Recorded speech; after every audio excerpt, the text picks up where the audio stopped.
सबको प्रणाम और सुप्रभात। दोस्तों, उपस्थित हूँ फिर से बीच में आपके लेकर वही विषय वस्तु, वही दीवाना दिल, मस्ताने आप और परवाना हमारा सब्जेक्ट, जिसका नाम है law. The negotiable instruments act 1881 हम लोग पढ़ रहे हैं और हम लोग फिर एक पड़ाव पे जाके रुके थे कल और आज हमको वहां से आगे बढ़ना है। हमारा आज का टॉपिक है बैंकर। Banker, customer. आज तो छोटे छोटे टॉपिक्स बहुत सारे हैं। Banker, customer, material alteration. तो देखें, आपके सामने स्क्रीन पे पहला टॉपिक आपको नजर आ रहा है, बैंकर। बहुत ही आसान है, कुछ भी मतलब 2 मिनट की कंसेप्ट से देखो, बहुत इजी है। बैंकर उसे कहते हैं जो बिजनेस ऑफ बैंकिंग करता है ना। आसान। The one who does the business of banking is called a banker. खत्म। इतना ही आसान है जितना आपको लग रहा है। और क्या। अब बैंकिंग के बिजनेस में क्या क्या आता है ये जरूर देख लेते हैं, है ना। तो बैंकिंग का बिजनेस में क्या क्या आता है भाई? लेंडिंग ऑफ मनी, है ना। Lending of money. लोग अपने अपने डिपॉजिट रख के जाते हैं, चाहे रिकरिंग डिपॉजिट्स हों, सेविंग डिपॉजिट्स हों, फिक्स डिपॉजिट्स हों। ये 3 तरह के, और भी तरह के अगर कोई डिपॉजिट्स हों तो वो डिपॉजिट्स को एक्सेप्ट करना, ये भी बैंकिंग का काम है ना। Project financing, plant and machinery की फाइनेंसिंग। ठीक। इसके अलावा और क्या करता है बैंकर?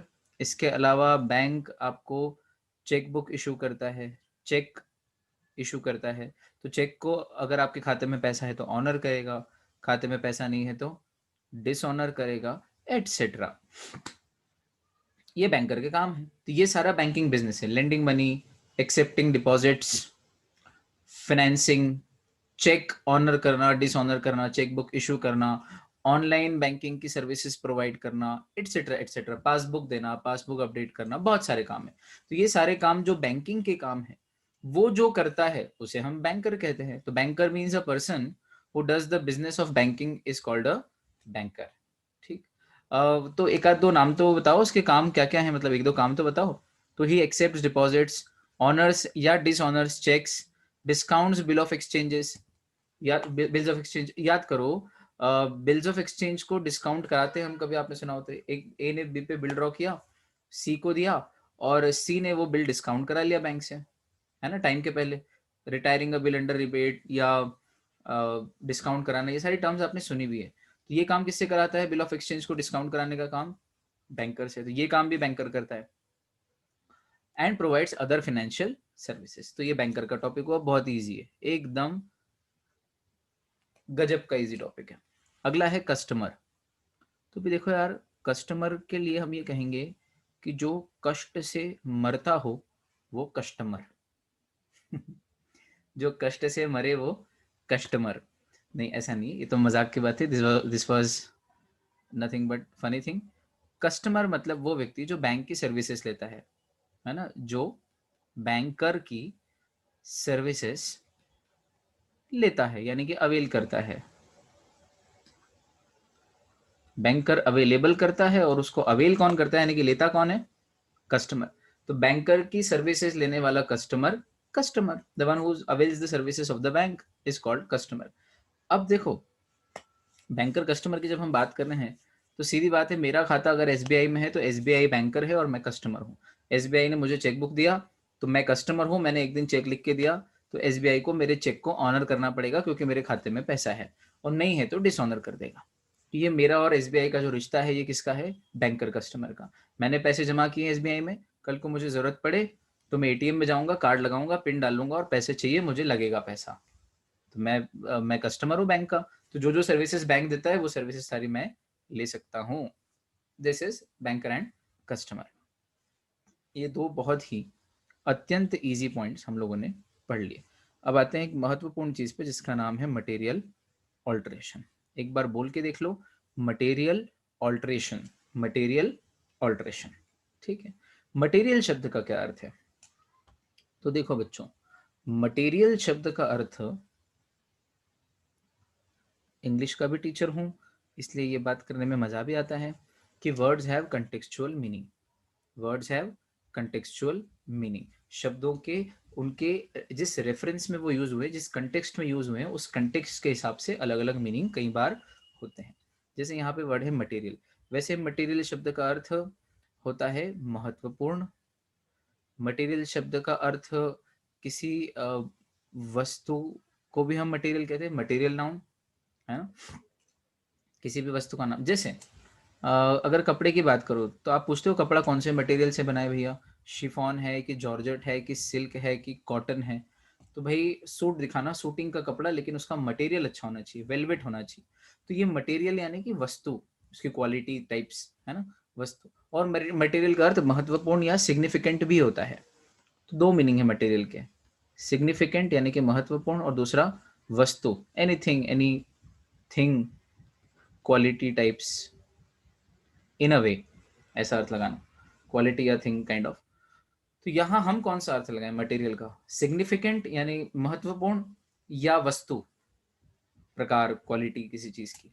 तो हम अर्थ लगाएंगे महत्वपूर्ण वाला। कौन सा अर्थ, महत्वपूर्ण। तो मटेरियल ऑल्ट्रेशन में जो मटेरियल है उसका अर्थ है महत्वपूर्ण यानी कि सिग्निफिकेंट, यानी कि अच्छा खासा, जो महत्वपूर्ण हो, अच्छा खासा हो, सिग्निफिकेंट हो, वो वाला अर्थ लगाना है अपने को मटेरियल का। और ऑल्ट्रेशन का अर्थ क्या होता है, ऑल्टरेशन, ऑल्टर यानी कि बदलना, उसका नाउन फॉर्म ऑल्टरेशन, ऑल्टर यानी टू चेंज, है ना। ऑल्टर, कपड़े थोड़े से छोटे हों, बड़े हों, छोटे हों तो अपने को दुकानदार को वापस करना पड़ता है कि भाई दूसरा साइज दो, जीन्स मेरे घुटने के नीचे आ रही है, जीन्स खरीदी, केपरी नहीं खरीदी। लेकिन अगर जीन्स बहुत ज्यादा बड़ी हो तो आप वापस करने नहीं जाओगे, आप ऑल्टर करा लोगे, नीचे से कटवा के तुरपाई करवा लोगे। कमर थोड़ी ढीली है तो टाइट करा लोगे। तो कपड़े में चेंज करवा रहे हैं, क्या कर रहे हैं, ऑल्ट्रेशन, है ना। जल्दी याद आएगा अपने को कि हाँ यार मैंने कपड़े ऑल्टर कराए थे, ऑल्ट्रेशन कार्य कराया था। Alteration means to change. हमने पहले भी पढ़ा है ना, इंडियन कॉन्ट्रैक्ट एक्ट में भी ऑल्ट्रेशन, नोवेशन, रिसेशन, रेमिशन, तब भी मैंने सारे एग्जाम्पल दिए थे। तो alter means to change, alteration यानी चेंज। तो मटेरियल ऑल्ट्रेशन का अर्थ क्या हुआ, अब ये पूरा शब्द मटेरियल ऑल्ट्रेशन, दो शब्द मिला के एक फ्रेज बना मटेरियल ऑल्ट्रेशन। इसका मीनिंग क्या है, इसका अर्थ है महत्वपूर्ण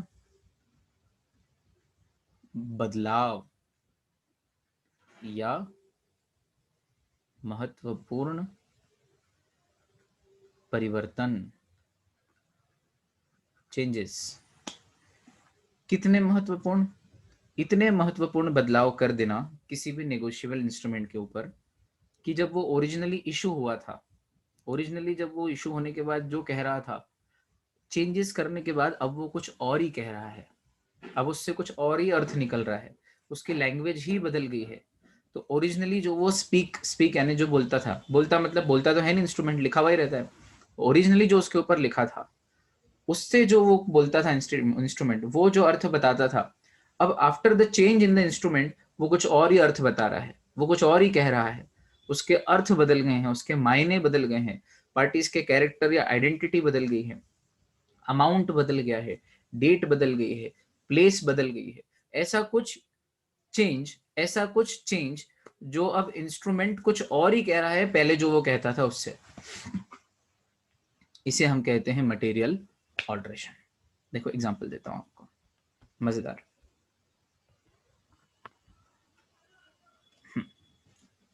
एक इंस्ट्रूमेंट बनाते हैं पहले। मान लीजिए ये एक प्रोमिसरी नोट है ना, कुछ भी बना लो एग्जांपल में। तो प्रोमिसरी नोट, बिल या चेक, अपन ने प्रोमिसरी नोट बना लिया। मटेरियल ऑल्ट्रेशन अपने को समझना है कि कैसे होती है। ये अपनी हेडिंग है, देखो, आई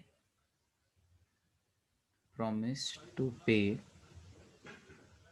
rupees 10,000 to Miss Simran or order after 6 months। और आज की डेट क्या है, से आज की डेट है 3 जनवरी 2021, और यहाँ साइन कर दी राज ने। तो इस प्रॉमिसरी नोट में 10,000 रुपया देने का प्रॉमिस राज ने किया है। किसे देगा, सिमरन, या सिमरन जिसका नाम लिख के साइन कर दे पीछे, सिमरन और ऑर्डर, बेसिकली मेनली सिमरन का नाम लिखा है। कब, 3 जनवरी 2021 को लिखा है, तो उसके 6 महीने बाद। आज की डेट जिस दिन साइन किया, और ऊपर टाइम पीरियड कितना दिया है, 6 मंथ्स, तो आज की डेट से 6 महीने बाद। ठीक है, ये प्रोमिसरी नोट हुआ। अब ये राज ने साइन करके किसके हाथ में दे दिया, राज ने ये साइन करके सिमरन के हाथ में दे दिया। सिमरन ने यहाँ पर उसके हाथ में जब आया तो एक जीरो बढ़ा लिया, 10,000 लिखा है ना, ये 10,000 में ध्यान देना एक जीरो बढ़ा लिया। तो 10,000 की जगह इसको क्या कर लिया, 1,00,000। अब आप बोलोगे सर इसमें तो वर्ड्स में भी लिखा रहता है, थोड़ी देर के लिए फर्ज करें अपन समझने के लिए कि वर्ड्स में नहीं लिखा है, तो ये तो समझ में आएगा कि मटेरियल ऑल्ट्रेशन कैसे कहते हैं, है ना। वैसे तो लिखा ही रहता है हर इंस्ट्रूमेंट में, डिजिट्स में भी और वर्ड्स में भी, पर ठीक है। तो 10,000 का उसने 1,00,000 कर दिया। क्या ये ओरिजिनली जब इशू हुआ था, सुनना अब, क्या जब ये ओरिजिनली इशू हुआ था, ओरिजिनली इशू मतलब जब पहली बार इसको इशू किया था, साइन करके दिया था राज ने, तब ये कुछ और बोलता था? हाँ। तब ये इंस्ट्रूमेंट क्या बोलता था? 10,000। क्या इसके ऊपर कोई चेंज हुआ है? हाँ। यानी कि कोई ऑल्ट्रेशन हुआ है? हाँ। क्या उस ऑल्ट्रेशन के बाद अब ये कुछ और ही बोल रहा है? हाँ। अब ये 1,00,000 बोल रहा है। इसको देख के ऐसा लग रहा है कि 1,00,000 लेना बनता है। तो क्या इस इंस्ट्रूमेंट पे होना हुआ है ऑल्ट्रेशन, जिस ऑल्ट्रेशन के बाद अब ये इंस्ट्रूमेंट ओरिजिनली जो स्पीक करता था, ओरिजिनली जो कहता था, उससे कुछ अलग ही कह रहा है? हाँ। पहले ये 10,000 कहता था कि 10,000 लेना बनते हैं, अब ये 1,00,000 कह रहा है। इसका मतलब ये जो ऑल्ट्रेशन है ये मटेरियल ऑल्ट्रेशन है। कैसा ऑल्ट्रेशन है? मटेरियल ऑल्ट्रेशन है। अब आपको रटना नहीं पड़ेगा, मैंने वो जो शब्द यूज किए हैं अपने नोट्स में वो इतने अच्छे से फिट किए हैं अपने शब्दों में कि अब आप देखो जरा, देखना जरा, ये लैंग्वेज अच्छी है, एग्जाम में लिखने के काम आएगी यार बच्चों। ये लॉ की लैंग्वेज को सिंप्लीफाई किया गया है नोट्स में, है ना। मॉड्यूल की कठिन पड़ती है, लॉ की लैंग्वेज कठिन पड़ती है, आप खुद की लैंग्वेज बनाते हो बहुत ही B grade C grade language बनती है। तो कोई एक व्यक्ति जो लॉ की लैंग्वेज को सिंपल कर दे लेकिन फिर भी इंग्लिश लैंग्वेज के नॉलेज के कारण इतनी ठीक ठाक बढ़िया सुंदर लैंग्वेज रहे कि सुनने में बोलने में लिखने में अच्छी लगे, नंबर दे, बल्कि लॉ की लैंग्वेज से ज्यादा बेहतर लैंग्वेज बना लेते हैं कई बार अपन। नॉट ऑलवेज, कई बार लॉ की लैंग्वेज ही लिखना पड़ती है कुछ पर्टिकुलर केसेस में। पर ये देखो कितना बढ़िया, any change in the instrument which causes it to speak a different language, जो उसको कुछ और ही लैंग्वेज बुलवाता है, वो चेंज के कारण कुछ और ही लैंग्वेज बुलवाता है, इन इफेक्ट इफेक्टिवली वो लैंग्वेज बुलवाता है which is different from which it original spoke.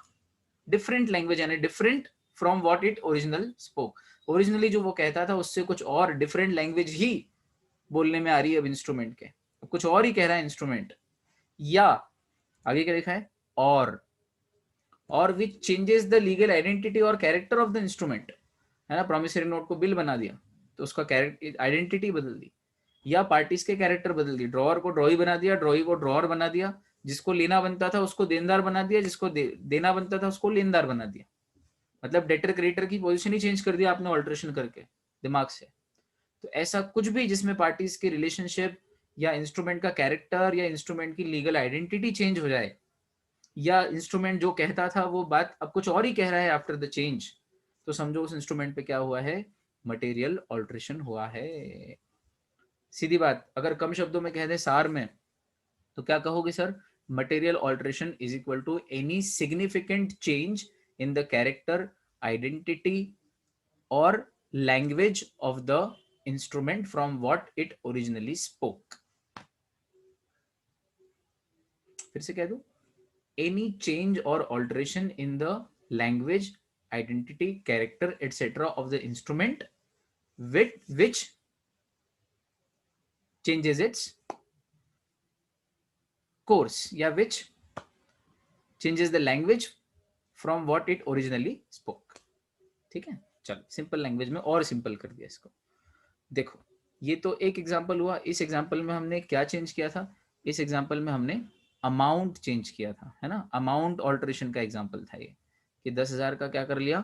1,00,000 कर लिया। ये एक तरीका है मटेरियल ऑल्ट्रेशन का। दूसरा तरीका, चलो थोड़ी देर के लिए इमेजिन करो कि अमाउंट चेंज नहीं किया, अमाउंट 10,000 ही रखा, ठीक, और क्या चेंज कर दिया? टाइम, 6 की जगह एक यहाँ 1 लगा दिया और उसको 16 मंथ्स कर दिया। तो अब राज को पेमेंट कब करना था? 6 महीने बाद, और सिमरन ने उसके ऊपर एक बढ़ा दिया। या चलो सिमरन, आपको लग रहा है सिमरन बढ़ाएगी क्यों सर? उसको 6 महीने में मिल रहा है, वो 16 महीने बाद क्यों लेगी?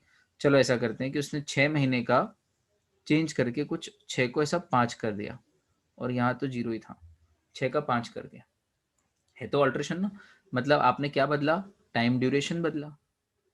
तो टाइम ड्यूरेशन का ऑल्ट्रेशन भी तो अब कुछ मटेरियल ऑल्ट्रेशन ही है कि नहीं? बिल्कुल परफेक्टली मटेरियल ऑल्ट्रेशन है। और क्या है?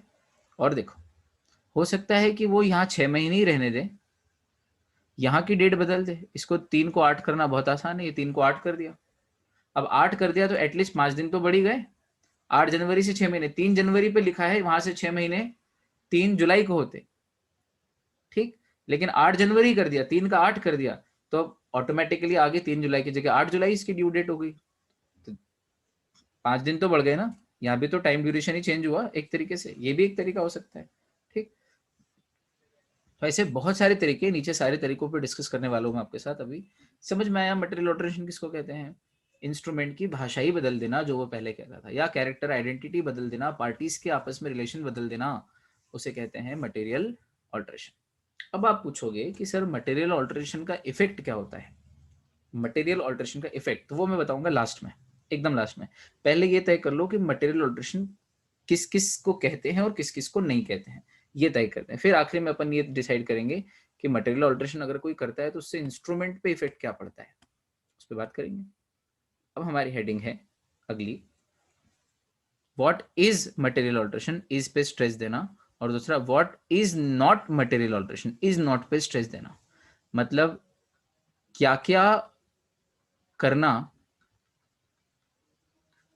मटेरियल ऑल्टरेशन है, शॉर्ट फॉर्म में एमए लिख दिया है, और क्या क्या करना मटेरियल ऑल्टरेशन नहीं है। इसका मतलब आपको ये समझ में आया होगा कि कुछ ऐसे चेंजेस हैं जिनको करने पे भी हम ये नहीं मानते कि मटेरियल ऑल्टरेशन हुआ है, और कुछ चेंजेस ऐसे हैं जिनको करने पे हम मानते हैं कि मटेरियल ऑल्टरेशन हुआ है। मतलब हर चेंज मटेरियल ऑल्टरेशन नहीं होता, क्योंकि उन्होंने बोला है कौन सा ऑल्टरेशन, मटेरियल ऑल्टरेशन। उन्होंने सिर्फ ऑल्टरेशन नहीं बोला है, मटेरियल ऑल्टरेशन। मटेरियल यानी कि सिग्निफिकेंट ऑल्टरेशन, ऐसा महत्वपूर्ण ऑल्टरेशन। एग्जाम्पल समझना आप, ये कपड़े पहन के मैं घर से निकला, ठीक, और घर से जब मैं निकला मेरी जेब में पेन नहीं था, तो रास्ते में मैंने एक पेन खरीदा और पेन लगाया, और फिर मैं घूम के वापस घर आया, तो घर पे मेरे घर वाले बोलते हैं घर आने के बाद कि यार तेरे में बहुत बदलाव दिख रहा है। मैंने क्यों? बोले मटेरियली ऑल्टर्ड लग रहा है, तो जब घर से निकला था तब कुछ और था और अब जब आया है तब कुछ और ही लग रहा है। क्यों? बोले तेरी जेब में पेन नजर आ गया। मैंने कहा क्यों मजाक करते हो यार, चेंजेस तो आए हैं मेरे अपीयरेंस में, मैं जैसा गया था वैसा नहीं आया हूँ, कुछ एडिशनली जेब में लेके आया हूँ, लेकिन ये इतना महत्वपूर्ण चेंज नहीं जिससे मैं बदला बदला सा नजर आऊं।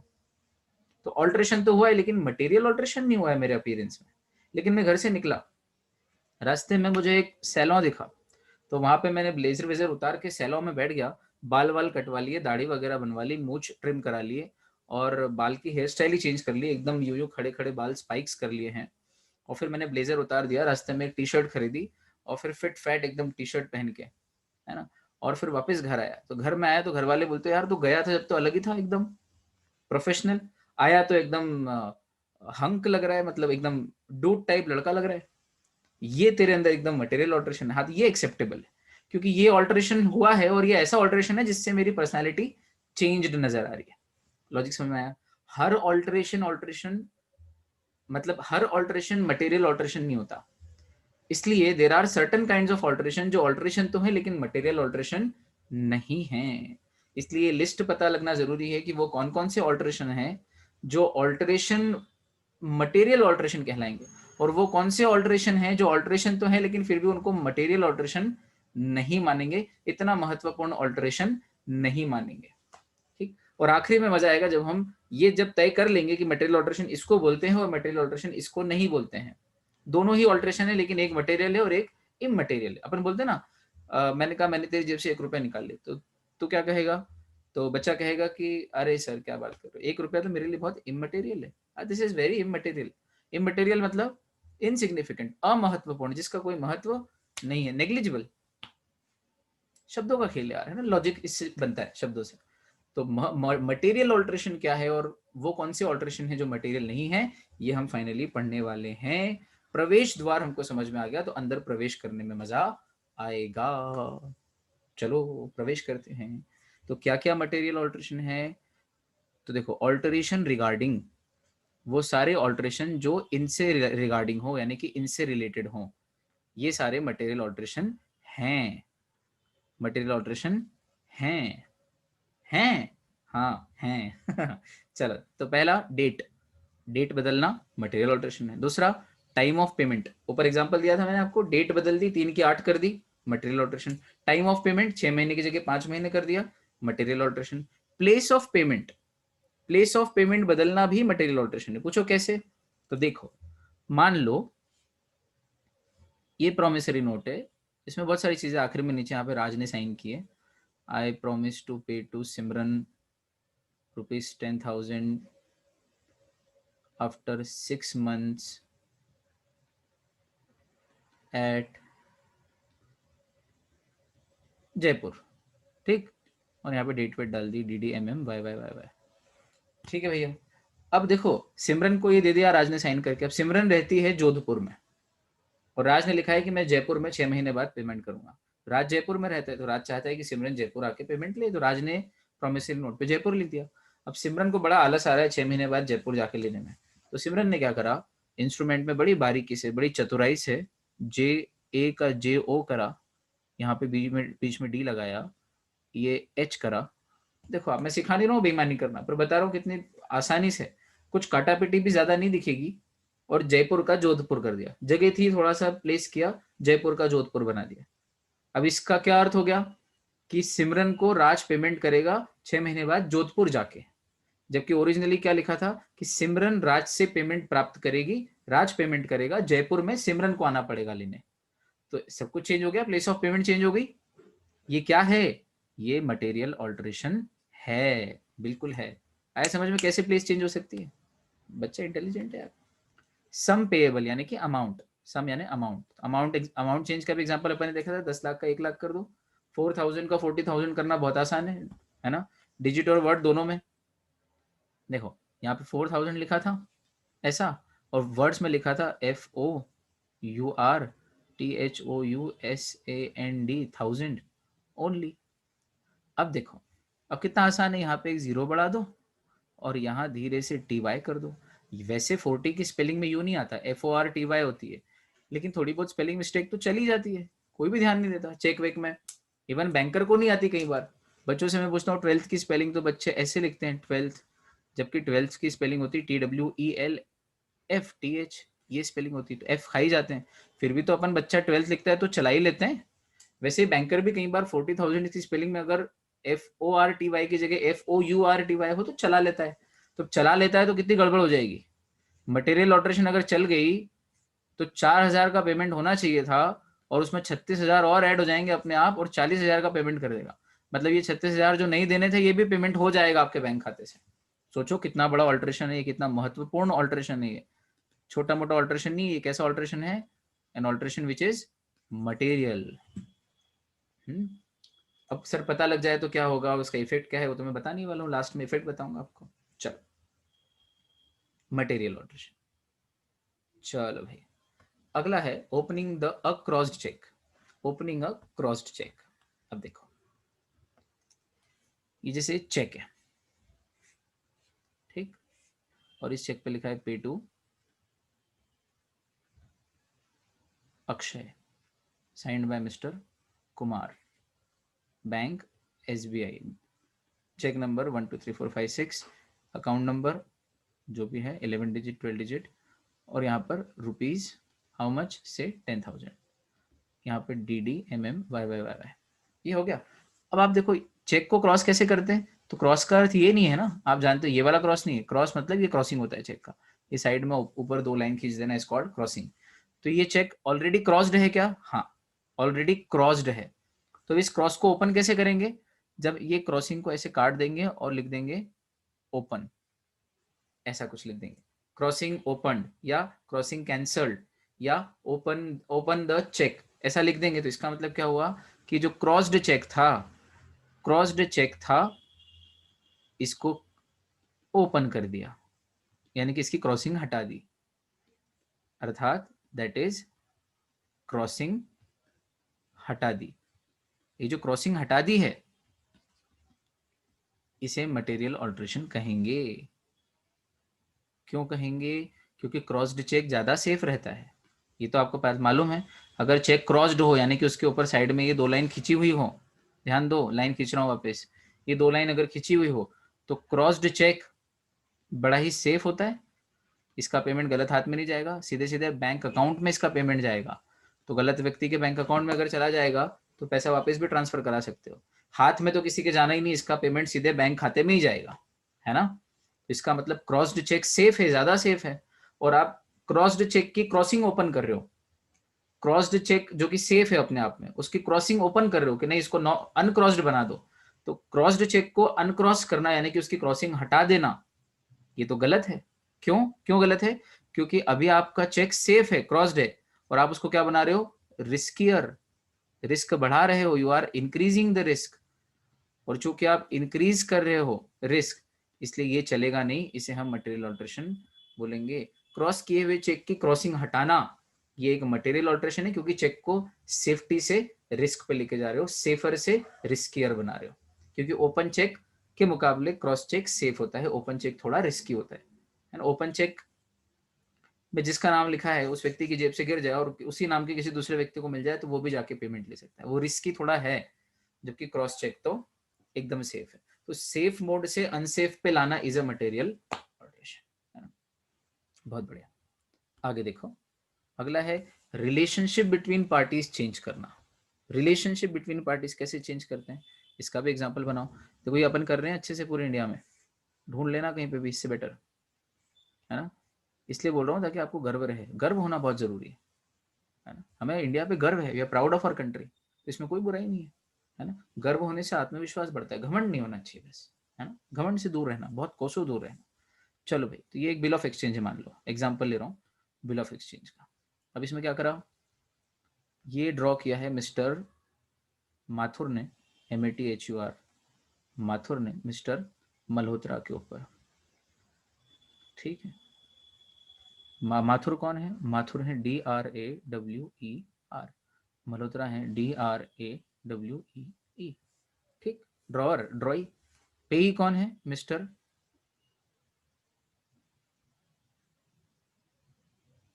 मिस्टर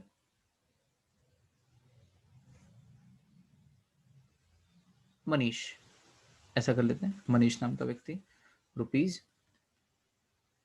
₹10,000, मिस्टर मनीष और ऑर्डर ₹10,000 आफ्टर 6 months, और आज की डेट 3 जनवरी 2020 है, मान लो डेट आज की। हाँ भाई, थोड़ी देर पहले भी यही डेट ली थी, आज भी अभी भी यही डेट ले लेते हैं, 3 जनवरी 2020। अब इस पे साइन किसने की? इस पे साइन की मिस्टर माथुर ने, माथुर। चलो, किसको दिया? मल्होत्रा को दिया, तो मिस्टर मल्होत्रा ने भी इस पे अपनी साइन कर दी, मिस्टर मल्होत्रा। पर जब मिस्टर मल्होत्रा के हाथ में ये बिल ऑफ एक्सचेंज आया तो उन्होंने क्या किया, देखो आप, उन्होंने क्या किया, ध्यान देना बहुत ध्यान से। यहाँ ड्रॉई लिखा है ना, ड्रॉई, मल्होत्रा के नीचे ड्रॉई, इस पे ध्यान देना। ड्रॉई का जो ई है उसको आप देखो क्या तरीके से ऐसे जोड़ा पहले तो, और ऐसे कर दिया, ये कर दिया ड्रॉअर। और ये जो ड्रॉअर का आर है, इसको धीरे से बड़ी चालाकी से उन्होंने ई कर दिया। अब देखो आपको क्या लग रहा है, अब आपको ये नजर आ रहा है कि ये ड्रॉई है और ये ड्रॉअर है, ऐसे नजर आ रहा है ना। इसका मतलब एक्चुअल में लेना किसको बनते थे? माथुर को। माथुर क्या था? क्रेडिटर। मल्होत्रा क्या था? डेटर। देखो पहले की कंसेप्ट बनी हुई तो कितनी इजीली समझ में आता है, डेटर क्रेडिटर ड्रॉअर ड्रॉई के साथ जोड़ के पढ़ने में मजा है, this is the best way and only way, है ना। और पेई तो मनीष था ही, पेई में कोई प्रॉब्लम नहीं है, पेई में तो उसका नाम लिखा ही है मिस्टर मनीष का। अब हुआ क्या कि जब इन्होंने चेंज कर दिया, ड्रॉई को ड्रॉअर और ड्रॉअर को ड्रॉई बना दिया, तो ये सब उल्टा हो गया। अब ये ड्रॉअर नहीं, अब ये डेटर नहीं बचा, अब ये क्रेडिटर दिख रहा है, और ये क्रेडिटर नहीं नजर आ रहा है, अब ये क्या दिख रहा है? अब ये डेटर लग रहा है। ऐसा लग रहा है कि मल्होत्रा ने माथुर पे ड्रॉ किया है कि तुम मनीष को पे कर देना। मतलब ये तो वही कहावत होगी, उल्टा चोर कोतवाल को डांटे। पार्टीज का रिलेशनशिप ही बदल दिया आपने, ड्रॉअर को ड्रॉई, ड्रॉई को ड्रॉअर बना दिया, तो जिसको लेना बनता था बेचारे को देनदार बना दिया, और जो देनदार था उसको लेनदार बना दिया। ये तो गलत किया आपने, ये ऑल्ट्रेशन अच्छा नहीं किया आपने। तो ये ऑल्ट्रेशन अच्छा नहीं किया मतलब ये बहुत महत्वपूर्ण ऑल्ट्रेशन है, ये इंपॉर्टेंट है, इस पर नजर गई है हमारी, सिग्निफिकेंट ऑल्ट्रेशन है। इसका इफेक्ट क्या होगा वो बाद में पढ़ेंगे, पर ये ऑल्ट्रेशन हुआ है, this is called material alteration. Parties का स्टेटस चेंज कर सकते हैं यार, बताओ, पता ही नहीं था ऐसा भी कर सकते हैं। रिलेशनशिप, फिर converting an order cheque into a bearer cheque, या order instrument into bearer instrument. Cheque की जगह और भी इंस्ट्रूमेंट लिख लो तो भी चलेगा ना, एनी इंस्ट्रूमेंट, चाहे बिल हो, चाहे प्रोमिसरी नोट हो, चाहे चेक हो, अगर वो ऑर्डर है तो सेफ है।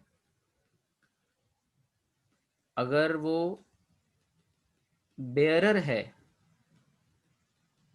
तो थोड़ा रिस्की है। रूल आप रिस्क वाला ही लगाओगे जो ऊपर थोड़ी देर पहले अपन ने पढ़ा था। ठीक, तो लो ये चेक है, इस चेक पे लिखा है पे ₹10,000 टू मिस्टर, पहले नाम आता है टू मिस्टर राज, और यहाँ साइन किए इस बार सिमरन ने। ठीक, SBI का चेक है, खाता नंबर चेक नंबर 123456 मिस्टर राज और ऑर्डर। ठीक, ये लिखा है उस चेक पे, ये चेक है। अब इस चेक पे क्या करा, जब राज के हाथ में गया ये चेक, तो राज और ऑर्डर, तो राज ने ये ऑर्डर शब्द काट के इसकी जगह बेरर कर दिया।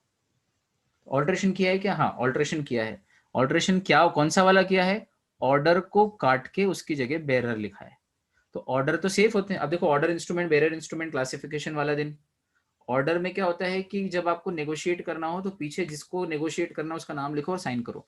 एंडोर्समेंट प्लस डिलीवरी करना पड़ती है ना, तो बहुत सेफ हाथों में जाता है। जबकि बेरर तो क्या है कि जिसके हाथ में आया उसका हो जाता है, अगर मेरी जेब से गिर गया और किसी के हाथ में आ गया तो उसका हो जाएगा।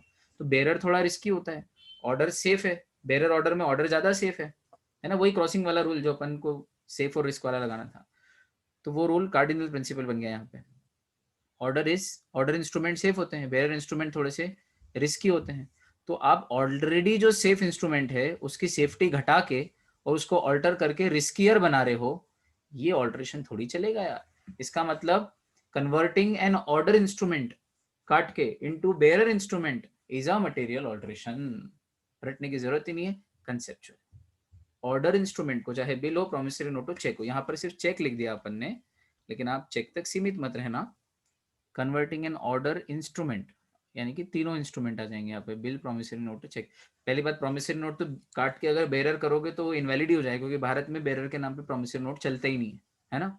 और क्यों नहीं चलता है इसका क्वेश्चन मैंने आपको कल दिया था, ये सोच के रखना, आपने सोचा भी होगा। लास्ट में मैं वो बता दूंगा, वो लॉजिक है ना जिसकी मैंने बात की थी, चिंता मत करो। Converting an order instrument into bearer instrument, तो ये बेटर हो जाएगा। इंस्ट्रूमेंट वर्ड लिखते ही इसमें तीनों आ जाएंगे, बिल, प्रोमिसरी नोट और चेक। बहुत अच्छा, मैंने भी एक मटेरियल ऑल्ट्रेशन कर दिया, चेक काट के इंस्ट्रूमेंट लिख दिया। चलो अच्छा, आगे बढ़ रहे हैं हम लोग। अब आप बोलोगे कि सर ये तो समझ में आया कि what is a material alteration, और ये कैसे होता है ये भी आपने समझा दिया, हर एक का एग्जाम्पल बना बना के। अब क्या क्या मटेरियल ऑल्ट्रेशन नहीं है ये बता दीजिए, ये बता देते हैं। तो पहला, filling blank of the instrument, है ना, इसको समझाता हूं मैं। देखो देखो, इस तरफ आते हैं। एग्जाम्पल है, मान लीजिए कि ये एक प्रॉमिसरी नोट है। ठीक, अब आपको याद है प्रॉमिसरी नोट पे स्टैम्प ड्यूटी भी पे कर दी। I promise to pay rupees dash to mister Abhay और ऑर्डर, और यहाँ साइन किए मिस्टर अनुज ने। ठीक है, आफ्टर 3 months, डेट 3/01/2021, 3/1/2021। चलो भाई, अब देखो आप, इस प्रोमिसरी नोट को मैं इनकोएट इंस्ट्रूमेंट बोल सकता हूँ, इनकोएट इंस्ट्रूमेंट या इनकोएट प्रोमिसरी नोट। हाँ क्यों? क्योंकि इसमें सब कुछ है, बस एक एक चीज खाली है, क्या? अमाउंट ब्लैंक छोड़ दिया है। ठीक, अमाउंट ब्लैंक छोड़ दिया है। और इनकोएट इंस्ट्रूमेंट में कोई ऐसी बहुत ज्यादा रिस्क नहीं है, हम इस पर पहले बात कर चुके हैं, क्योंकि स्टैम्प ड्यूटी पेड है तो उससे ज्यादा अमाउंट स्टैम्प के रिस्पेक्ट में जो अमाउंट बनता है logically ad valorem proportionate, ad valorem Latin word जिसका अर्थ है अकॉर्डिंग टू वैल्यू, उसकी वैल्यू के अकॉर्डिंग जो अमाउंट है उससे ज्यादा तो भर ही नहीं पाएगा, है ना। तो अपने को पता ही है इनकोएट इंस्ट्रूमेंट का रूल। तो ये इनकोएट है क्यों? क्योंकि इसमें अमाउंट ब्लैंक छोड़ दिया है। तो ब्लैंक छोड़ा है, उस ब्लैंक को अगर कोई बाद में फिल कर दे, से अनुज ने जब इंस्ट्रूमेंट दिया था तो उसके ऊपर ब्लैंक छोड़ दिया था, बाद में अभय ने वहां पे अमाउंट डाल दिया 10,000 रुपया। लो, तो क्या इसको आप मटेरियल ऑल्ट्रेशन बोलोगे? लॉ बोलता है नहीं। तो बोले सर ओरिजिनली जब इशू हुआ था तब वो ब्लैंक था, बाद में इसके ऊपर अमाउंट डाला गया, एक ऑल्ट्रेशन किया गया, तो ऑल्ट्रेशन तो है, लेकिन ये मटेरियल ऑल्ट्रेशन नहीं है। क्यों? क्योंकि इससे इससे कोई बहुत ज्यादा फर्क नहीं पड़ा। इनफैक्ट ये तो चाहते ही थे, पार्टीज खुद चाहती थी लॉजिकली कि भाई आखिरी में इस पे अमाउंट भर लेना, जो भी जितना भी अपना ट्रांजेक्शन हो आप देख लेना बुक्स ऑफ अकाउंट में, और फिर वो अमाउंट इसके ऊपर डाल देना। ठीक, और मजे की बात, ऑल्ट्रेशन ठीक है जब इशू हुआ था तब तब इस पे नहीं लिखा था, लेकिन बाद में तो भरना ही पड़ेगा ना, ब्लैंक्स को तो फिल करना ही पड़ेगा ना, इसलिए ब्लैंक को फिल करना इज नॉट ऑल्ट्रेशन। फिल किए हुए को काटना या चेंज करना कैन बी ऑल्ट्रेशन, ब्लैंक को तो फिल किया गया है ना। तो नया कपड़ा जब सिलवाते हैं तब उसको ऑल्ट्रेशन थोड़ी बोलते हैं, उसको तो स्टिच बोलते हैं। स्टिच किए हुए कपड़े को अगर छोटा बड़ा कराना हो, ढीला या टाइट कराना हो, तो ऑल्ट्रेशन होता है। तो खाली जगह को भरना is not an alteration, therefore this is not a material alteration. Perfect जा रहे हैं। दूसरा, conversion of a blank endorsement into endorsement in full. एक ब्लैंक एंडोर्समेंट को एंडोर्समेंट इन फुल कन्वर्ट करना। ब्लैंक एंडोर्समेंट किसको बोलते हैं? मान लो ये एक इंस्ट्रूमेंट है, थोड़ी देर के लिए फर्ज करो कि अमाउंट पहले से ही भरा हुआ है, पहले से फिल्ड, एक नॉर्मल प्रोमिसरी नोट है। अब इसको अगर मैं पूछूं किसको पेमेंट मिलेगा, तो आप क्या कहोगे? इसका पेमेंट अनुज करेगा अभय को, और अभय चाहे तो किसी को नेगोशिएट कर सकता है। हाँ, कैसे? इस इंस्ट्रूमेंट के बैक साइड पे एंडोर्समेंट करके, याद आ रहा है ना, बैक साइड पे जो नाम लिख के हम सामने वाला नेगोशिएट करता है उसको एंडोर्समेंट बोलते हैं। तो अभय ने पैसा ले रखा है मान लो किसी अजय से, तो अभय क्या करेगा? थोड़ी देर के लिए ये बैक साइड मानो आप इसी इंस्ट्रूमेंट की, जो ऊपर हमने बनाया है ये बैक साइड है और ऊपर उस प्रोमिसरी नोट की फ्रंट साइड है, ठीक है। तो अभय क्या करेगा? अभय को अजय को देना है, तो ये बैक साइड पे लिखेगा पे टू अजय, उसका नाम लिखेगा, और नीचे अभय अपनी साइन करेगा। अब इसका पेमेंट इस इंस्ट्रूमेंट का प्रोमिसरी नोट का पेमेंट कौन करेगा? अनुज। किसको? अभय को नहीं, अजय को। समझ में आया? तो मजे की बात देखो, ये क्या किया है? एंडोर्समेंट किया है ना, इसको क्या बोलते हैं? एंडोर्समेंट। ठीक। अब क्या हुआ? अजय ने पे टू खालिस्तान जगह छोड़ दी और यहां साइन कर दिया, ठीक। इसका मतलब ये अजय ने क्या किया है? एंडोर्समेंट, लेकिन एंडोर्समेंट इन ब्लैंक। कैसा एंडोर्समेंट किया है? ब्लैंक। एंडोर्समेंट तो किया है, पे टू डैश नाम छोड़ दिया, किस नाम नहीं लिखा और सिर्फ साइन कर दी, ये तो ब्लैंक एंडोर्समेंट हो गया। समझ में आया? Blank endorsement. अब ये अजय ने ब्लैंक एंडोर्समेंट किया, अपने हाथ से साइन किया और किसके हाथ में दे दिया? किसी अतुल के हाथ में दे दिया। किसके हाथ में? अतुल। अतुल ने किसी अनजान के हाथ में दे दिया, अनजान के हाथ में। अनजान ने किसी आशय के नाम पर हाथ में दे दिया, और आशय के हाथ में जब आया तो आशय ने क्या किया? वहां पे अपना नाम लिख दिया, पे टू आशय, ठीक है। तो ब्लैंक एंडोर्समेंट को उसने कन्वर्ट करके फुल कर दिया, फिल कर दिया, फिल कर दिया तो वो फुल हो गया। फिल यानी भर दिया, भर दिया तो वो कंप्लीट यानी कि फुल हो गया। तो क्या आशय ने मटेरियल ऑल्ट्रेशन कर लिया? लॉ बोलते हैं ऑल्ट्रेशन तो हुआ है, चेंज तो हुआ है, लेकिन ये वो ऑल्ट्रेशन नहीं है जिसके कारण हम बहुत कुछ सिग्निफिकेंट ऑल्ट्रेशन हुआ है और कुछ इफेक्ट देख लें इसका, कुछ की वॉइड हो गया इस टाइप से, नहीं चलेगा भाई। कुछ ब्लैंक जगह छोड़ी तो वहां कोई तो अपना नाम लिखेगा ना, तो जिसके हाथ में जेन्युइनली वैलिडली आएगा वहां पे वो अपना नाम लिख सकता है। लेकिन अभी तक ये बेरर जैसा हो गया था ना, थोड़ी देर के लिए जब तक इसके ऊपर नाम नहीं लिखा था ये बेरर जैसा हो गया था, जिसको दिया उसका हो जाएगा, जिसको दिया उसका हो जाएगा, बेरर टाइप का कैरेक्टर आ गया था इसमें। लेकिन एंड में जिसके हाथ में आएगा वैलिडली वो इस पे अपना नाम लिख सकता है, ठीक। तो ये जो ब्लैंक को फिल करना ये भी मटेरियल ऑल्ट्रेशन नहीं है। अब आया समझ में? ये देखो आप word, conversion of a blank endorsement into endorsement in full. Endorse तो था पर ब्लैंक था, उसको बाद में आपने फिल कर दिया, फिल कर दिया यानी भर दिया, यानी कि कन्वर्ट कर दिया किसमें? फुल में। लिख के उसको फुल कर दिया, ब्लैंक को फुल कर दिया, तो इसको मटेरियल ऑल्ट्रेशन नहीं कहते, ठीक। फिर देखो और क्या मटेरियल ऑल्ट्रेशन नहीं होता। तो देखो ये चेक आया आपके हाथ में से, मिस्टर रामलाल ने एक चेक साइन किया, पे टू मिस्टर अनुराग बासु और ऑर्डर ₹10,000, वर्ड्स में भी लिख दिया 10,000। चेक नंबर 123456, SBI का अकाउंट है, SBI का खाता नंबर और DDMMYYYY, ठीक। और यहाँ रामलाल की साइन भी होगी। ये चेक है, ये चेक अनुराग बासु के हाथ में गया। अनुराग बासु ने चेक हाथ में आने के बाद इसके ऊपर 2 लाइन खींच दी। ओ, जो रामलाल ने नहीं खींची, अनुराग बासु के हाथ में आया तो उसने खींच ली। तो क्या ये चेक ओपन था पहले? हाँ, पहले क्या था? पहले ये ओपन था, मतलब अनक्रॉस्ड, क्रॉस्ड नहीं था, अनक्रॉस्ड था। बाद में ऑल्ट्रेशन किया गया क्या? हाँ, ऑल्ट्रेशन किया गया, और ऑल्ट्रेशन करके क्या किया? उसको क्रॉस्ड बना दिया। तो लॉ बोलता है कि अनक्रॉस्ड चेक को क्रॉस्ड चेक में कन्वर्ट करना मटेरियल ऑल्ट्रेशन नहीं है। क्यों? क्योंकि अनक्रॉस्ड रिस्की होता है, क्रॉस्ड सेफ होता है। रिस्की चीज को सेफ में कन्वर्ट करना अच्छी बात है, बुरी बात नहीं है, इसलिए इसको हम मटेरियल ऑल्ट्रेशन नहीं बोलेंगे। ये तो अच्छा हुआ, ये कोई ऐसा कोई ऑल्ट्रेशन नहीं बहुत बड़ा जिसका कोई नेगेटिव इफेक्ट हो, इसलिए इसको हम मटेरियल ऑल्ट्रेशन नहीं, there is an alteration but not material alteration. आया? परफेक्टली आया। ठीक बच्चों, तो देखो इसका मतलब आपको समझ में आ गया एक लॉजिक।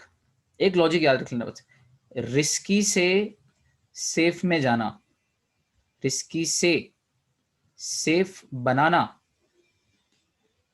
Not material alteration. ठीक, और ऑलरेडी सेफ हो और सेफ से risky banana is material alteration. ये बेसिक लॉजिक दिमाग में लगा लो, दुनिया की कोई ताकत आपसे कंसेप्ट नहीं छीन पाएगी फिर, और रटने की जरूरत ही नहीं। मटेरियल ऑल्ट्रेशन किसको कहते हैं किसको नहीं कहते, मेरा बच्चा नहीं रटेगा। अभी कोई एग्जाम ले ले तो आप अपने दिमाग से बोल सकते हो देखो ये चीजें हैं और ये चीजें नहीं है, और अब ऑर्डर बेरर मालूम है, क्रॉस्ड अनक्रॉस्ड मालूम है, तो वो सारे शब्द भी दिमाग में आ जाएंगे, कंसेप्चुअली क्लियर है। Perfect, just perfect. चलो भाई, फिर अगला crossing of a cheque, cheque को क्रॉस करना मटेरियल ऑल्ट्रेशन नहीं है, अभी पढ़ा है ना, इसी का एग्जांपल दिया मैंने अभी। अब D point, conversion of a general crossing into special crossing like adding the word account पे और नॉट नेगोशिएबल।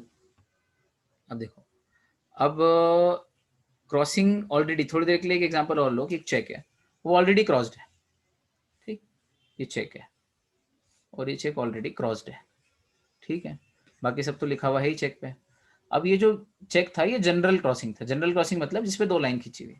अब आपने इसके अंदर नॉट नेगोशिएबल वर्ड भी लिख दिया।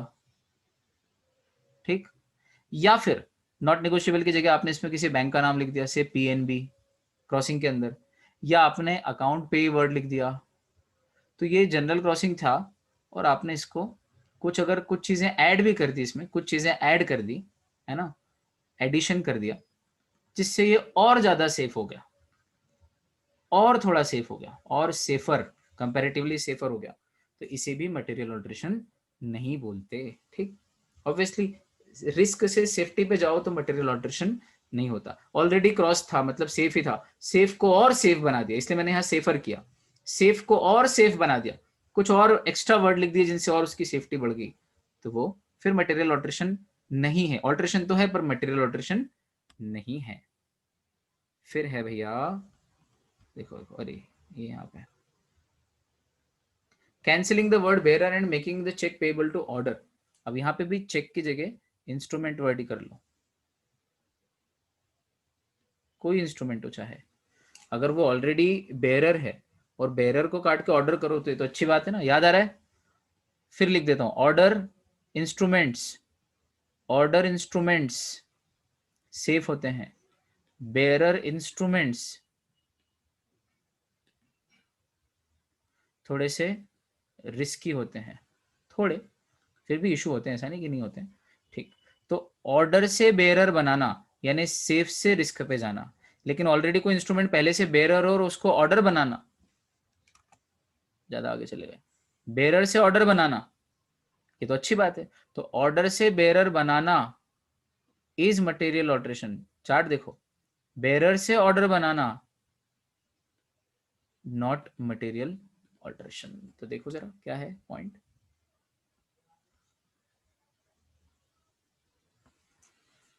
कैंसिलिंग द वर्ड बेरर, किसी इंस्ट्रूमेंट पे बेरर वर्ड लिखा हो और उस बेरर वर्ड को काट के आप ऑर्डर लिख दो, cancelling the word bearer and making the instrument payable to order, मतलब बेरर से ऑर्डर बना रहे हो, ये मटेरियल ऑल्ट्रेशन नहीं है। ठीक, ऑब्वियसली। और आखिरी वाला बड़ा मजेदार और सबसे easy, any alteration made with the consent of the parties is not a material. जो ऑल्ट्रेशन पार्टीज के कंसेंट से ही किया गया हो तो उसको हम मटेरियल ऑल्ट्रेशन नहीं बोलेंगे। जैसे जैसे ये एक बिल ऑफ एक्सचेंज है और ये ड्रॉ हुआ है ₹10,000 के लिए, आफ्टर 6 months पेमेंट होगा राहुल को, पेमेंट करेगा प्रतीक ने ड्रॉ किया है गौरव पे। ठीक, यहाँ पे प्रतीक ने साइन कर दी, यहाँ पे गौरव ने साइन कर दी, पेमेंट राहुल को मिलेगा, राहुल और ऑर्डर, ये पे ही है। अब देखो, अब प्रतीक, गौरव और राहुल मिले और तीनों ने मिलकर डिसाइड किया कि एक काम करो, 6 महीने की जगह इसको 8 महीने कर देते, तो तीनों की कंसेंट्स है, 6 की जगह इसको 8 कर दिया गया। तो जब तीनों पार्टीज की कंसेंट से डेट बदली गई या टाइम बदला गया, तो फिर यहाँ पर यद्यपि टाइम बदला है और टाइम बदलना इज ए मटेरियल ऑल्ट्रेशन, लेकिन सब पार्टीज की कंसेंट से हुआ है, इसलिए ये मटेरियल ऑल्ट्रेशन नहीं माना जाएगा। क्योंकि एनी ऑल्ट्रेशन जो मटेरियल ऑल्ट्रेशन की कैटेगरी में भी आता हो, लेकिन अगर वो पार्टीज की कंसेंट से हो रहा हो तो उसे हम मटेरियल ऑल्ट्रेशन नहीं बोलेंगे। ये कहना चाह रहे हैं, बड़ा आसान है। अब देखो, अब मैंने कहा था कि मैं आपको इफेक्ट ऑफ मटेरियल ऑल्ट्रेशन बताऊंगा। What is the effect of material alteration, तो उस पर आ जाओ। प्रॉमिस क्या है तो बताऊंगा भाई, इफेक्ट क्या है।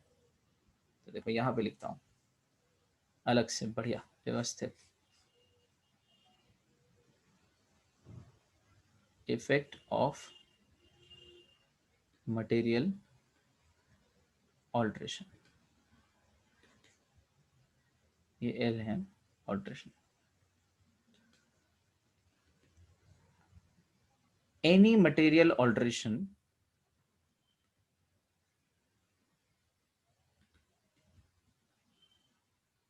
renders the negotiable instrument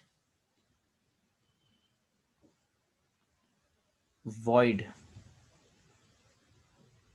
against the parties who do not consent to such material alteration। ये लाइन आप लिख लो, इफेक्ट ऑफ मटेरियल ऑल्ट्रेशन, और ये वॉइड शब्द को अंडरलाइन कर लेना आप लोग। Any material alteration renders, renders यानी बना देता है ना, बना देता है किसे, नेगोशिएबल इंस्ट्रूमेंट को। मटेरियल ऑल्ट्रेशन बना देता है नेगोशिएबल इंस्ट्रूमेंट को, क्या बना देता है, वॉइड, मतलब यूजलेस। लेकिन पूरी तरह से यूजलेस बोले नहीं, यूजलेस बनाता है only against those parties who do not consent to such material alteration. मतलब जिन पार्टीज की सहमति से मटेरियल ऑल्ट्रेशन, अभी पढ़ा था ना कि अगर पार्टीज की कंसेंट हो तो फिर वो मटेरियल ऑल्ट्रेशन नहीं रहता। तो जिन जिन पार्टीज की कंसेंट हो कि हाँ हाँ ये चेंज कर दो, मटेरियल ऑल्ट्रेशन है फिर भी हमारी सहमति है, कर दो चलेगा, बाद में हम देख लेंगे, पेमेंट कर देंगे। तो जिन पार्टीज की कंसेंट हो, हु कंसेंट, उनके खिलाफ वॉइड नहीं होता, वो तो लाइबल होते हैं, उनको पेमेंट करना पड़ता है। लेकिन वो सारी parties who do not consent to such material alteration, जिन जिन पार्टीज की मटेरियल ऑल्ट्रेशन के ऊपर कंसेंट नहीं है, उन पार्टीज के लिए तो ये इंस्ट्रूमेंट वॉइड हो जाता है। ठीक, अच्छा इसमें भी ध्यान देने वाली बात यह है कि नॉट अ मटेरियल ऑल्ट्रेशन के जो पॉइंट ए से लेके ई तक हैं, ध्यान देना, ये पॉइंट नंबर ए से लेके ई तक, ए टू ई, इनमें तो मटेरियल ऑल्ट्रेशन है ही नहीं। मतलब इन 5 में से कोई भी एक चीज हुई है तो वो मटेरियल ऑल्ट्रेशन ही नहीं हुई है, और नहीं हुई है तो सबके खिलाफ ही वैलिड है। ये पूरा का पूरा इंस्ट्रूमेंट वैलिड है और हर पार्टी लाइबल है, जिसने साइन किया या जिसने पेमेंट देने का बोला है। ठीक, सारी प्रायर पार्टी जिन जिन ने नेगोशिएट भी किया है आगे फर्दर, सब एक दूसरे के प्रति लाइबल है।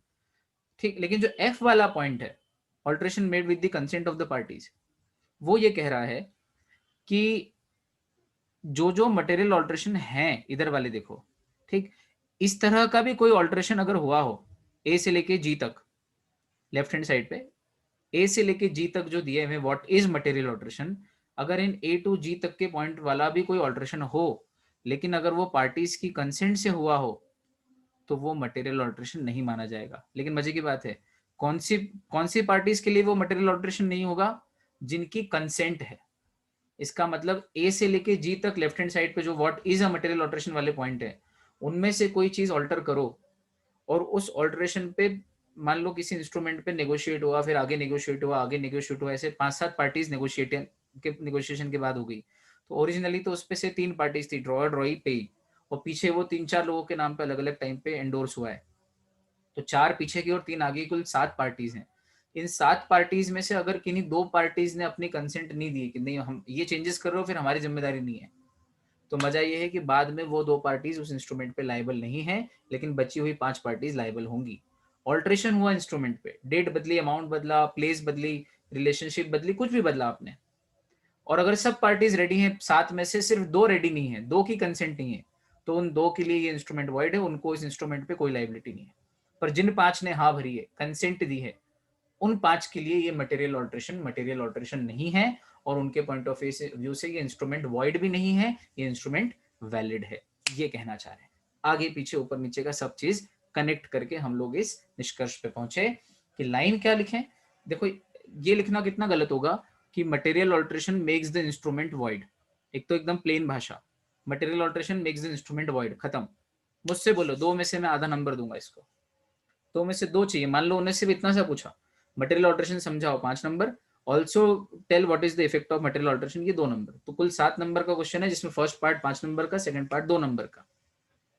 तो आपने 5 नंबर वाला तो बहुत अच्छे से समझा दिया पूरा, ये सब आपने याद भी कर लिया, लिख भी लिया, क्या है क्या नहीं है पूरा टेबल बना दिया।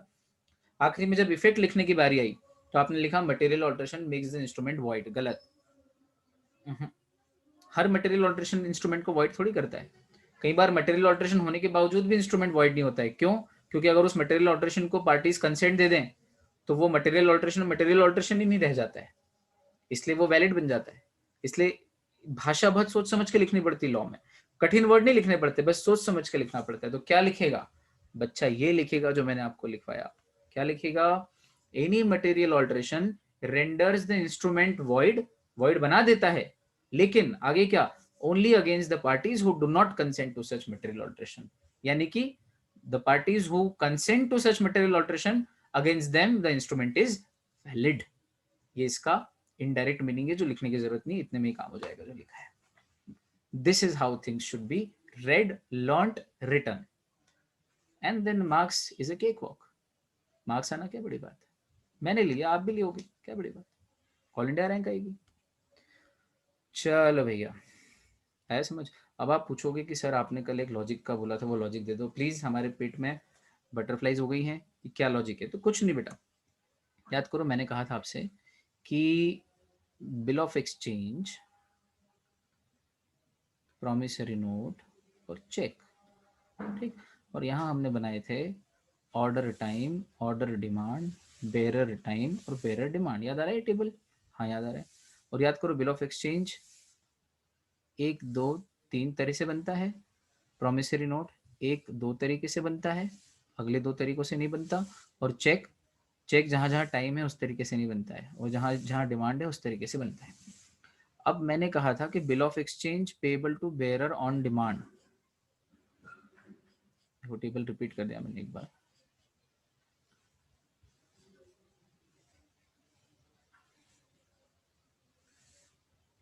अब आप देखो,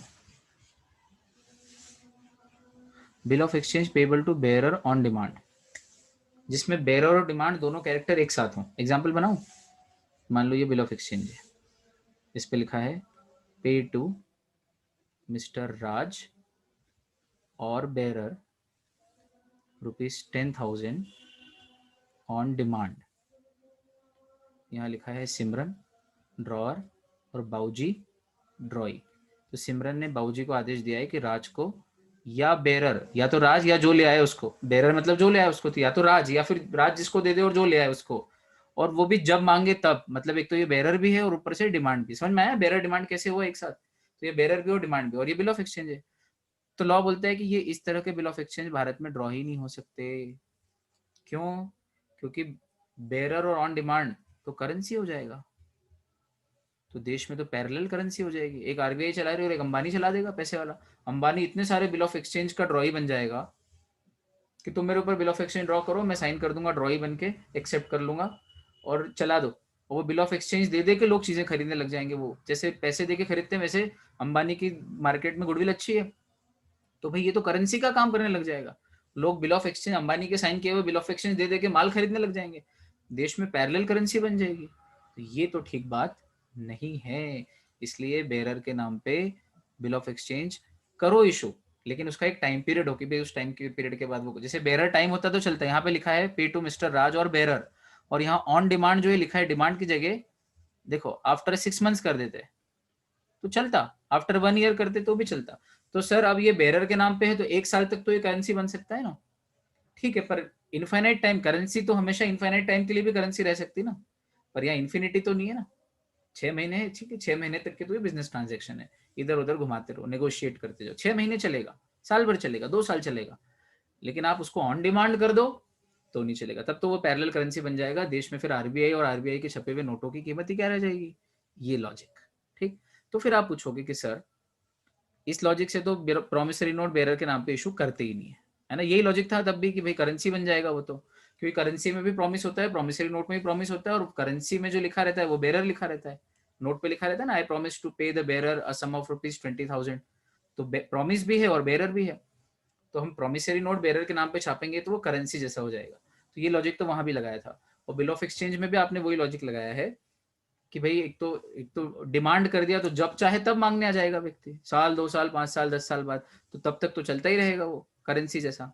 तो ये भी समझ में आ गया। फिर चेक क्यों अलाउ किया, चेक को बेरर और डिमांड क्यों अलाउ किया सर। चेक ऐसा हो सकता है, देखो ये चेक का एग्जाम्पल, अच्छा चेक टाइम इंस्ट्रूमेंट तो होता ही नहीं, it is always payable on demand, तो डिमांड तो है ही, और साथ में आगे लिख भी दिया पे टू, अच्छा लिखा हुआ ही रहता है पे टू डैश और बेरर, ये तो छपा हुआ ही रहता है, तो आपको सिर्फ नाम लिखना है पे टू मिस्टर अनुराग, और फिर जहाँ अमाउंट अमाउंट भर दो, साइन कर दो, ये सब हो गया। तो ये तो चेक तो बेरर हो गया, और ऑन डिमांड तो हमेशा होता है, टाइम तो होता ही नहीं है। तो cheque bearer on demand issue कर दिया तो ये करेंसी नहीं बनेगा क्या सर, ये तो गलत है ना, ये भी पैरेलल करेंसी हो जाएगा। नहीं होगा, क्यों, क्योंकि चेक की वैलिडिटी 3 महीने है, 3 महीने बाद इसकी वैलिडिटी खत्म हो जाती है, एक्सपायर हो जाता है, मेच्योरिटी नहीं है 3 महीने बाद चेक की, मेच्योरिटी नहीं है ना, टाइम इंस्ट्रूमेंट नहीं है, ये है तो डिमांड ही, पर ज्यादा से ज्यादा कितने महीने चलेगा ये सर्कुलेशन में, 3, करेंसी का काम करेगा भी तो कितने महीने, 3 महीने, 3 महीने बाद तो चेक एक्सपायर ही हो जाएगा, किसी काम का नहीं रहेगा। तो इतना तो चलता है यार बिजनेस ट्रांजेक्शन को आगे बढ़ाने के लिए, नेगोशिएट करने के लिए, करेंसी कैश नहीं होता है तभी तो आदमी यूज करता है promissory note, bill of exchange और चेक का, तो थोड़ा बहुत चलता है। पर प्रोमिसरी नोट में तो बेरर हो जाएगा तो गड़बड़ी हो जाएगी, क्योंकि एकदम ही मिलता जुलता हो जाएगा करेंसी से, उसमें भी प्रॉमिस है। बिल ऑफ एक्सचेंज बेरर चलेगा, लेकिन अगर बेरर प्लस डिमांड दोनों है तो फिर ये करेंसी को टक्कर देगा, ये भी गलत है। और चेक इसलिए अलाउड है बेरर डिमांड, क्योंकि चेक कितना ही कुछ कर ले 3 महीने बाद तो वैसे एक्सपायर हो जाता है, तो इतना तो चलता है। ये लॉजिक है। अब इस लॉजिक के बाद इस टेबल को कोई आपसे छीन नहीं सकता, जीवन भर के लिए याद रहेगा, कभी नहीं भूलोगे। और अपन ने तो इसको याद अलग ही तरीके से किया था, ओटी ओडी बीटी बीडी यानी operation theatre, overdraft, bad debts और ब्लूटूथ। चलो ये तो रिपीट हो गया। तो here we come to the end of this topic. You've all heard me so patiently. I'm very thankful to you people. देखो बच्चों, अब हम कल पेमेंट इन ड्यू कोर्स से पढ़ेंगे, है ना। तो payment in due course, collecting banker, out of date stale cheque, ये सब सारी चीज़ें कल से हम और आगे बढ़ेंगे। बहुत ही कंसेप्चुअल चैप्टर है, मुझे मज़ा आ रहा है, उम्मीद करूँगा आपको भी मज़ा आ रहा होगा। तब तक के लिए अलविदा, bye bye, take care and keep smiling. Thank you so much.